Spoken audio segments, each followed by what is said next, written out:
What if you woke up and everything changed? The sun breaks through your window, you check your phone, something's off. Your bank account exploded. Not a little, not a lot. Unimaginable. More than most countries' GDP, feels like a glitch in the universe. For most, it's a fantasy. For one man, it was real. March 2000. The world holds its breath. One man, one company, Oracle, Larry Ellison, titan, outsider, risk-taker. In a single day, his fortune rockets to $100 billion, the richest person on Earth, overnight. The dot-com bubble at its peak. Euphoria, madness, Oracle, powering the internet's explosion. Investors scramble, stocks soar, history is made. For Ellison, it's the wildest win imaginable. But to understand how he got here, we have to go back to the very beginning. Lawrence Joseph Ellison's story begins not with privilege, but with profound uncertainty. Born in the Bronx to an unwed teenage mother, his father was an army pilot he never met. At 9 months old, a severe bout of pneumonia nearly claimed his life. Overwhelmed, his mother sent him to be raised by her aunt and uncle in Chicago. He wouldn't learn he was adopted until he was 12, a revelation that deepened his sense of being an outsider. He grew up in a modest 2-bedroom apartment on the city's south side. It was a grounded, working-class world of grit and practicality, light years away from the opulent life he would one day create. This stark contrast between his beginnings and his destiny would become a defining theme. His adoptive father, Louis Ellison, was a Russian immigrant who had changed his name in honor of Ellis Island. The Great Depression had wiped out his business, leaving him a stern, distant man. He was often dismissive, famously and repeatedly telling Larry he would never amount to anything. For most, such criticism would be crushing. But for Larry, it was fuel. The words didn't break him. They forged him into a relentless competitor. They ignited a deep, burning, lifelong drive not just to succeed, but to prove his father spectacularly wrong. It was the genesis of a powerful chip on his shoulder. In school, he was a paradox. Brilliant in math and science, but utterly bored by rigid traditional schooling. He chafed at authority and convention, a rebel in search of a cause that could actually hold his formidable attention. His adoptive mother, Lillian, was his anchor, warm, loving, and his biggest supporter. He enrolled at the University of Illinois, but when Lillian passed away during his second year, he was devastated and dropped out. He later tried the University of Chicago for a single term before leaving formal education behind for good. Instead of lecture halls, he found his calling in a nascent field where the old rules didn't apply: computer programming. He taught himself from dense manuals, mastering the arcane languages of code. At 22, he drove his '64 Thunderbird west to Berkeley. He had no degree and no plan, just a powerful drive to invent a new future. For nearly a decade, he drifted, working his way into programming jobs at companies like Ampex. He was a complete outsider to what would become the tech epicenter. In a world of clean-cut Stanford engineers, he was the self-taught dropout with a rebellious streak. This only sharpened his hunger to prove he belonged at the top. He cultivated a persona, the brilliant programmer with a swashbuckling streak. He was a potent combination of raw intellect, unapologetic arrogance, and that ever-present chip on his shoulder. He saw business as a war, a zero-sum game where you either win or you lose.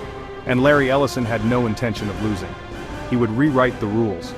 These formative years of rejection and rebellion forged the man who would build Oracle, independent, contrarian, and relentless. It was the perfect DNA for a software revolution, one about to be sparked by a single, obscure IBM research paper that almost everyone else had overlooked. While working at Ampex on a CIA contract codenamed Oracle, Larry Ellison stumbled upon a white paper that would change his life. Written by an IBM researcher, it described a revolutionary relational model for managing data. Ellison saw what IBM itself was too slow to grasp. This wasn't just an academic theory, it was a commercial goldmine. He grasped its potential faster than anyone. In 1977, with partners Bob Miner and Ed Oates, he pooled just $2,000 to start software development laboratories. Their mission: build the world's first commercially available relational database compatible with SQL and beat IBM to the punch. In a legendary move of marketing bravado, their first product wasn't version 1. They sold Oracle version 2, creating the illusion of a stable product before it existed. It was classic Ellison: sell the vision, then race to build it. This was matched by a key advantage. While others tied software to hardware, Oracle ran anywhere: mainframes, mini computers, giving customers unprecedented freedom and capturing the enterprise. He engineered a hyper-competitive sales machine where winning was everything. The rivalry with competitor Ingray became a bitter, personal war. His salespeople perfected red stack selling, ruthlessly exploiting every rival flaw, real or imagined, to close a deal. The 1986 IPO minted wealth but bred dangerous arrogance. The sales team booked revenue for unfinished products. By 1990, the house of cards collapsed. The company reported its first loss, the stock cratered, and Oracle was days from bankruptcy. Humbled, Ellison cleaned house, implementing strict controls. It was a near-death experience that forged a tougher, more disciplined company. The stage was set for the internet, and a battle-hardened Oracle was about to become its engine. After a near-death experience in the early 90s, Oracle was on life support. Aggressive sales tactics had led to chaotic accounting, booking revenue for unshipped software. The company was days from bankruptcy. Larry Ellison, humbled but not broken, was forced to restructure. He rebuilt the finance department and instilled a new culture of discipline. By the mid-90s, Oracle wasn't just stable, it was roaring back, stronger and smarter than ever. As the internet captured the world's imagination, most tech companies chased flashy front ends in the race for eyeballs. But Ellison saw the web's hidden engine. He understood that every click, purchase, and search query was data that needed to be stored and managed. The internet was a colossal data-generating machine, and no one managed data better than Oracle. His vision was simple, yet profound. The internet would run on their databases. He famously declared the PC era was ending. In a direct challenge to Microsoft, he championed a network computer, a cheap device that pulled its software and data from powerful central servers. While the hardware bet missed the mark, the principle was astonishingly prescient. It was a blueprint for the cloud computing revolution that would arrive a decade later, a world where applications and data live online, not on your local machine. As the dot-com boom ignited, this vision paid off spectacularly. Every ambitious startup from Amazon to E-Trade needed a robust database to handle their explosive growth. Oracle became the essential utility, selling the picks and shovels during a digital gold rush. While many of their clients were burning through venture capital, Oracle was cashing in on every sale. Their own profits exploded. The climax arrived on Friday, March 24, 2000. The Nasdaq was at its absolute peak, a market gripped by irrational exuberance.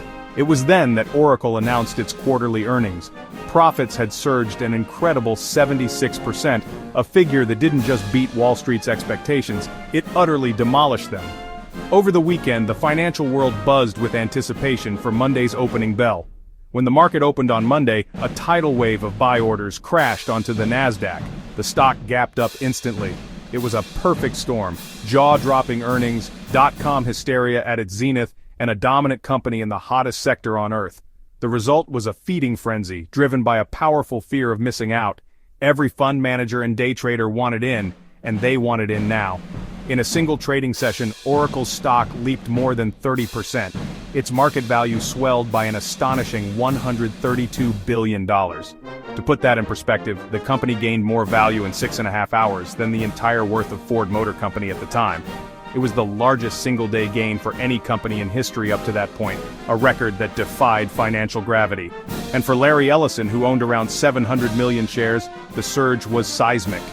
His personal net worth skyrocketed by over $32 billion in one day. For a brief shining moment, he surpassed his longtime rival Bill Gates to become, on paper, the richest person on the planet. For a man defined by competition, it was the ultimate validation, the final checkmate in his decade-long chess match with Microsoft. From the brink of bankruptcy a decade earlier to the undisputed king of the financial world, it was a stunning validation of his controversial vision, his aggressive strategy, and his relentless drive.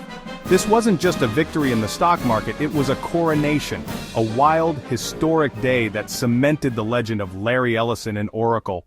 Weeks later, the bubble burst. Tech stocks, including Oracle, fell back to earth. The paper $100 billion evaporated, but Oracle endured, a real company with real profits. Ellison drove consolidation, famously acquiring PeopleSoft, then dozens more. He transformed Oracle into a one-stop shop for corporate computing. He stepped down as CEO in 2014, remained chairman and CTO, pushing Oracle into cloud, battling a new generation of giants.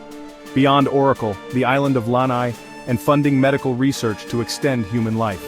In a valley of collaborative ideals, he stood apart, a warrior CEO, the last samurai. He didn't follow trends, He anticipated and often created them. He survived crisis, learned, restructured, and came back stronger. Aim higher than anyone else, fight harder than anyone else, never apologize for winning. Ellison's wildest win wasn't just money, it was vindication. A rebel outsider who reshaped technology and proved his critics wrong.